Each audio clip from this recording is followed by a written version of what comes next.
47واں مقام جہاں اللہ نے ہمیں خطاب کیا ہے وہ سورہ انفال آیت نمبر 27 اور 28 ہے۔ یا ایھا الذین آمنوا لا تخونوا اللہ والرسول، اے ایمان والو تم خیانت نہ کرو اللہ سے اور اللہ کے رسول سے، وتخونوا اماناتکم، اور تم نہ خیانت کرو اپنی امانتوں میں، وانتم تعلمون، درا حالے کہ تم جانتے ہو، وَاعْلَمُوا أَنَّمَا أَمْوَالُكُمْ وَأَوْلَادُكُمْ فتنہ، جان لو تمہارا مال اور تمہاری اولاد فتنہ ہے، وَأَنَّ اللَّهَ عِنْدَهُ أَجْرٌ عَظِيمٌ، اور یقیناً جو کچھ اللہ کے پاس ہے اس کا اجر بہت زیادہ ہے۔ اس 47ویں مقام پر اللہ تعالیٰ نے ہمیں حکم دے کر جو مخاطب کیا وہ دو باتیں۔ پہلی بات یہ فرمائی ایمان والو اللہ سے بھی خیانت نہ کرو، اللہ کے رسول سے بھی خیانت نہ کرو، اور مسلمانوں سے بھی خیانت نہ کرو۔ اب یہاں تین چیزوں سے خیانت سے روکا۔ اللہ رسول سے خیانت نہ کرو مطلب اللہ رسول جو تمہیں حکم دیتے ہیں اسے پورا کرو، صرف زبان سے نہ کہو کہ ہم مسلمان ہیں تو یہ تو خیانت ہے، زبان سے کہتے ہو دل سے عمل نہیں کرتے تو یہ خیانت ہے، تم کلمہ پڑھتے ہو عمل نہیں کر رہے، ایسا نہ کرو۔ تو اللہ رسول سے خیانت نہ کرو، جو زبان سے کہتے ہو اس پہ عمل کر کے بھی دکھاؤ۔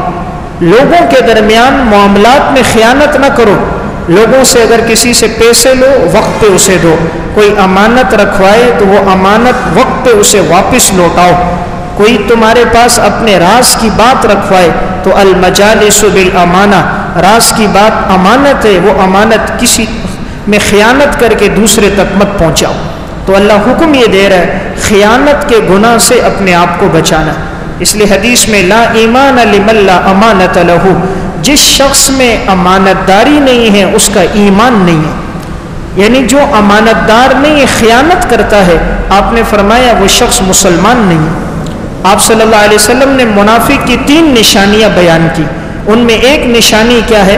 اذا حدث کذب واذا وعد اخلف واذا اؤتمن خان، بات کرے گا جھوٹ بولے گا، نمبر 2 وعدہ کرے گا خلاف ورزی کرے گا، نمبر 3 امانت رکھواؤ گے تو خیانت کرے گا۔ تو یہ منافق کی 3 نشانی ہیں۔ اب دیکھیں کہیں ہمارے اندر یہ 3 باتیں تو نہیں ہیں، بات میں جھوٹ بولنا، نمبر 2 وعدے کی خلاف ورزی کرنا، نمبر 3 امانت میں خیانت کرنا۔ اور ایک روایت میں چوتھی بات کا اضافہ ہے وَإِذَا خَاصَمَ فَجَرَ، چوتھی بات یہ کہ جب جھگڑے گا گالم گلوچ کرے گا، جھگڑے گا تو گالیاں دے گا، سمجھنا وہ منافق ہے۔ تو یہ 4 باتیں آپ صلی اللہ علیہ وسلم نے فرمائی۔ تو پہلا حکم ہے خیانت سے بچو، دوسرا حکم کیا ہے؟ وَاعْلَمُوا، جان لو، اَنَّمَا أَمْوَالُكُمْ وَأَوْلَادُكُمْ فِتْنَةٌ، تمہارا مال اور تمہاری اولاد تمہارے لیے فتنہ ہے۔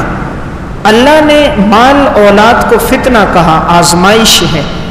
تو دیکھیں انسان جتنے بھی فتنوں میں پڑتا ہے اس کی بنیادی وجہ کیا ہے؟ گناہوں میں پڑنے کی، مال کی وجہ سے پڑتا ہے یا اولاد کی وجہ سے پڑتا ہے؟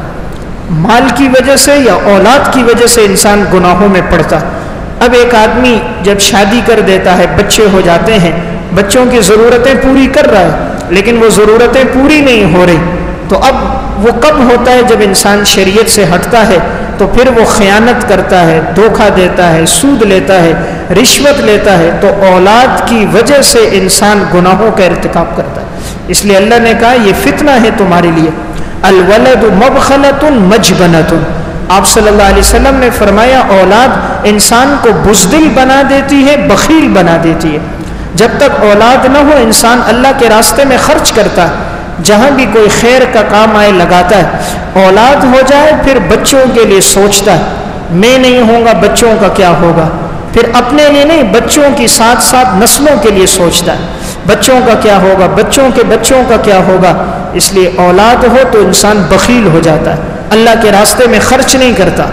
نمبر 2 مجبنۃ، بزدل ہو جاتا ہے، اولاد نہیں ہوتی دین کے تقاضوں پہ عمل کرتا ہے، جہاد میں جاتا ہے، اللہ کے راستے میں وقت لگاتا ہے، اب سوچتا ہے اگر میں تبلیغ میں جاؤں گا، جہاد میں جاؤں گا، اتنے دن تو مجھے چھٹی کرنا پڑے گی، نوکری سے چھٹی ہوگی، بچوں کا کیا بنے گا، گھر کا کیا بنے گا، تو اولاد انسان کو بخیل اور بزدل بنا دیتی۔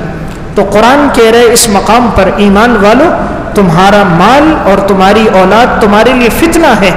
انسان اکثر گناہوں میں ان کی وجہ سے پڑتا ہے، بیوی بچوں کی ضروریات پوری نہیں ہوتی تو وہ غلط راستوں کو اختیار کرتا ہے۔ اس لیے جب زندگی میں قناعت آئے گی، سادگی آئے گی، تو تھوڑے پیسے پر بھی اللہ انسان کی زندگی میں مال میں برکت ڈال دے گا۔ آپ صلی اللہ علیہ وسلم نے فرمایا الاقتصاد فی النفقۃ نصف المعیشۃ، تم میانہ روی اختیار کرو، ہم یہ میانہ روی جو ہے یہ تمہاری آدھی آمدنی ہے۔ میانہ روی جب انسان اختیار کرتا ہے اس کی آدھی بچت ہو جاتی ہے۔ ہم زیادہ خرچہ کس میں کرتے ہیں؟ ایک دوسرے کے دیکھا دیکھی رسم و رواج میں۔ فلاں نے اتنا مہنگا سوٹ پہنا، میں نے کیوں نہیں پہنا؟ عورت کہتی ہے فلان عورت نے اتنا مہنگا لباس پہنا، میری بچیاں کیوں نہ پہنے؟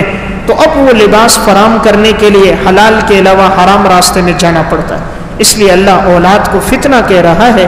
انسان کوشش کرے ماں اولاد کی وجہ سے اپنے آپ کو جہنم میں جانے کا ذریعہ نہ بنا دے۔ انسان سے جو 5 سوالات ہوں گے اس میں 2 سوال مال کے بارے میں ہوں گے۔ آپ صلی اللہ علیہ وسلم نے فرمایا لا تزول قدم ابن آدم حتی یسأل عن 5، ابن آدم کے قدم اپنے جگہ سے ہلیں گے نہیں جب تک ابن آدم قیامت کے دن 5 چیزوں کا جواب نہ دے۔ اس میں سے ایک سوال کیا ہوگا؟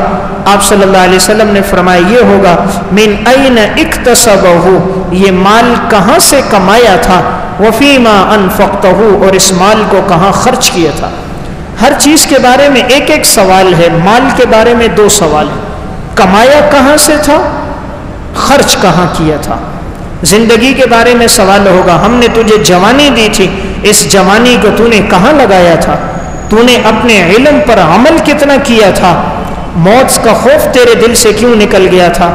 تو مال کے بارے میں یہ سوال ہونا ہے، اس لیے انسان اس سے بے فکر نہ ہو، سوچ کے رکھے کہ جو روپیہ میں کما رہا ہوں کیا قیامت کے دن میں اس کا جواب دے سکتا ہوں، جس جگہ میں خرچ کر رہا ہوں کیا میں عند اللہ اس کا جواب دے سکتا ہوں؟ دے سکتا ہے تو الحمدللہ، نہیں دے سکتا تو اس شخص کو فکر مند ہونا چاہیے۔